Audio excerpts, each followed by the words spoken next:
There are only a few big-time Best Picture contenders in 2025. Hamnet is one of those, Chloe Zhao's latest movie. I also have the book. And I have the blanket. Might say that sounds like Hamlet. Well, this is the powerful story of love and loss that inspired Shakespeare's Hamlet. It's the story of Agnes and Will. They find each other, fall in love. The way they get together, it's like a frenetic romance. And it was actually really fun. Paul Mescal and Jessie Buckley do a great job in this film, specifically Jessie Buckley. Now, you don't hit the heavy emotions until a little later on in the film, when after they fall in love, they have some kids together, one eldest daughter and then two twins. You've probably heard this movie's extremely emotional.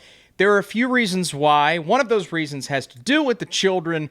And let me tell you, when this film gets heavy, it is as heavy as anything you've seen all year, especially someone who has a newborn right now. And I'm just like, why am I watching this? Why?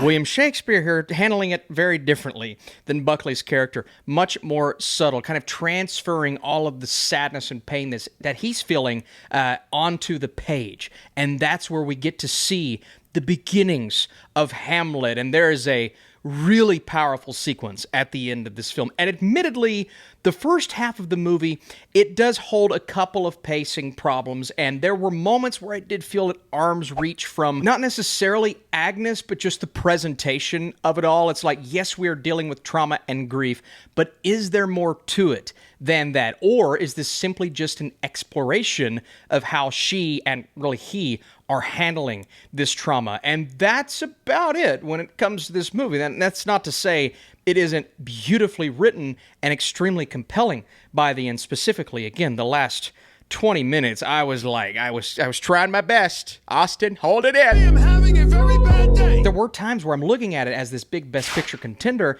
and I was hoping it would dive a bit deeper into different aspects and elements, peel back the layers of that grief, as opposed to what we get on screen, but you're getting amazing performances. I do think Jessie Buckley probably gives the performance of the year and should win Best Actress. The screenplay is very well adapted, albeit I did need a little bit more in the first half, like I said, but the production design, the score, some of the shots, specifically one in the third act that was gorgeous, the cinematography, everything is there from a technical standpoint, as well as the performances. So all in all, this is just such a well-made movie, and it's great from that perspective.